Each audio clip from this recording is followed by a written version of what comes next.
ఆస్తి తగాదాలతో రంగారెడ్డి జిల్లా కలెక్టరేట్కు వెళ్లిన మంచు మోహన్ బాబు మనోజ్ విచారణ ముగిసింది. రంగారెడ్డి అదనపు కలెక్టర్కు ఇరువురు వివరణ ఇచ్చారు. అయితే విచారణ సమయంలో మోహన్ బాబు, మనోజ్ మధ్య వాగ్వాదం జరిగినట్టు తెలుస్తోంది. సుమారు 2 గంటల పాటు విచారణ సాగింది. మరోసారి విచారణకు హాజరు కావాలని ఆదేశించారు. విచారణ అనంతరం అధికారులు మోహన్ బాబును వెనుక గేట్ నుంచి బయటకు పంపించారు.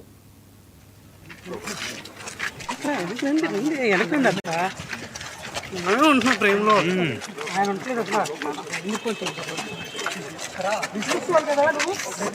ఏం లేదు